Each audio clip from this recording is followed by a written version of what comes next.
औज़ुबिल्लाहिमिनश्शैतानिर्रजीम बिस्मिल्लाहिर्रहमानिर्रहीम।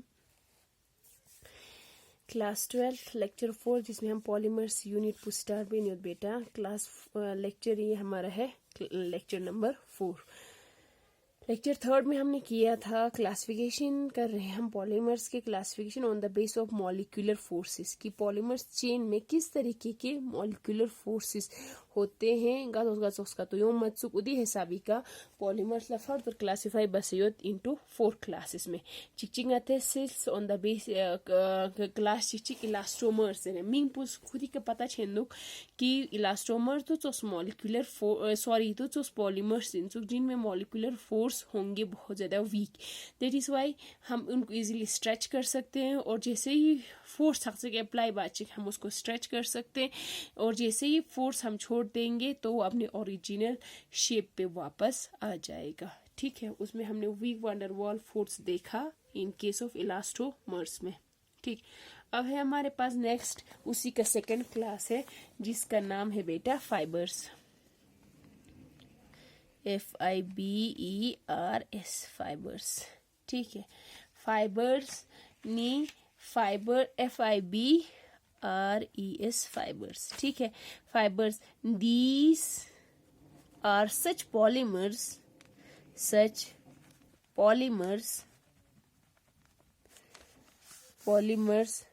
in which intermolecular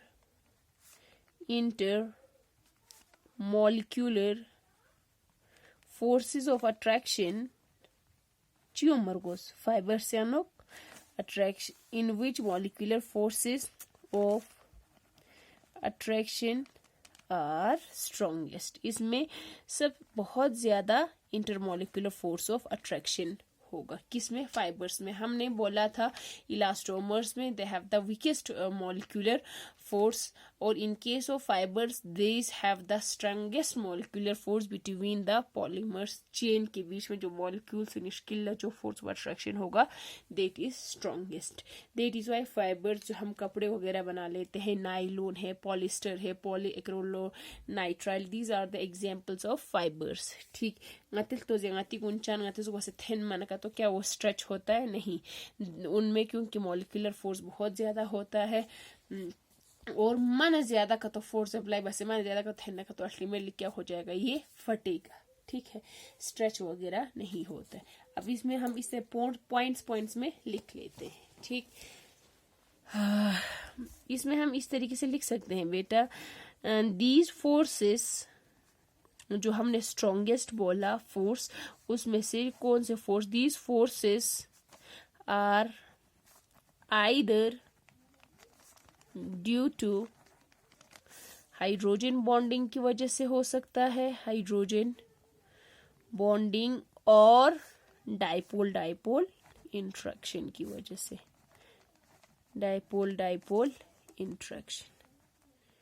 interaction. ठीक है, स्ट्रॉन्गेस्ट फोर्स ऑफ अट्रैक्शन होता है इन केस ऑफ फाइबर्स में पॉलीमर्स के चेन के बीच में, और वो फोर्स हो सकता है either due to hydrogen bond की वजह से या डाइपोल इंट्रैक्शन की वजह से। ठीक, for example nylon in case of nylon इसमें क्या होता है बेटा? The intermolecular forces of attraction are due to hydrogen bonding। किसमें? in case of nylon hydrogen bonding की वजह से। ध्यान चोसला in case of polyester and PAN में PAN पॉलीएक्रिलोनाइट्राइल जो नतेस हमार के अपना सिल्चिन जैसे क्लासिफिकेशन खत्म हो जाएंगे हम ये वाले सारे पढ़ेंगे। In case of polyester and PAN जिसका फुल फॉर्म पूछी है पॉलीएक्रिलोनाइट्राइल। ठीक है, the intermolecular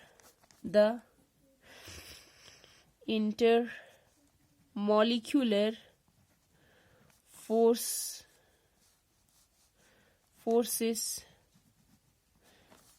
are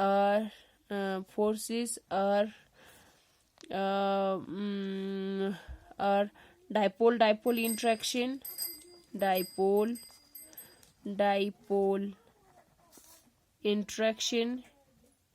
interaction between the polar carbonyl group and carbonyl group, इस तरीके से उनके बीच में होगा, इन दोनों के बीच में, and between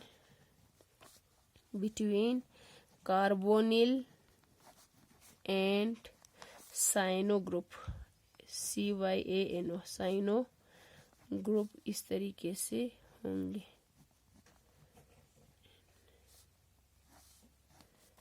respectively.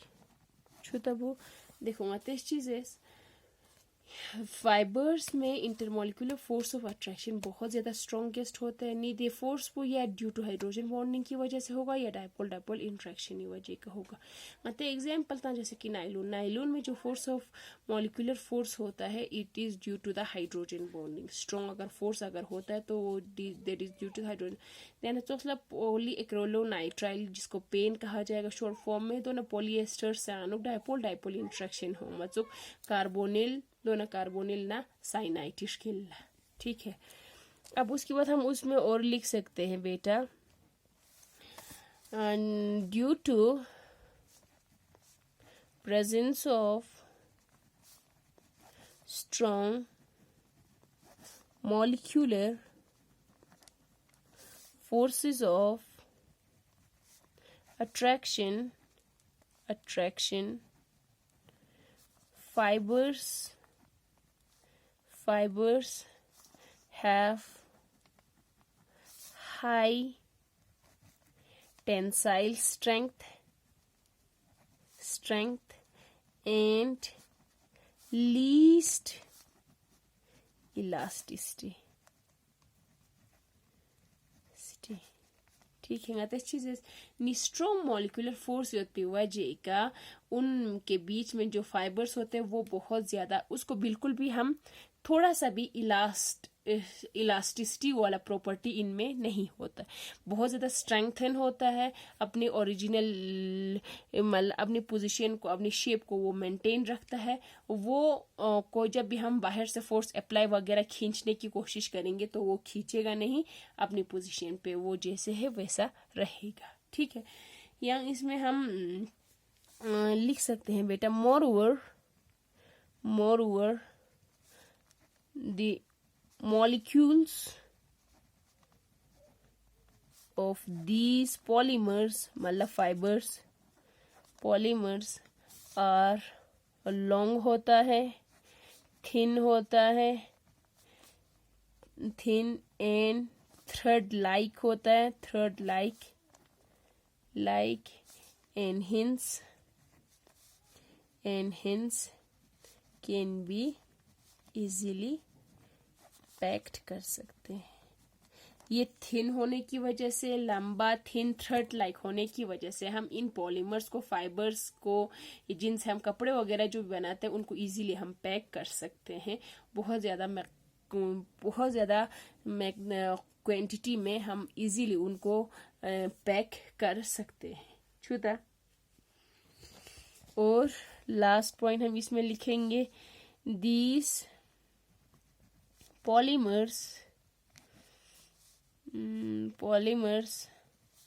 have high melting point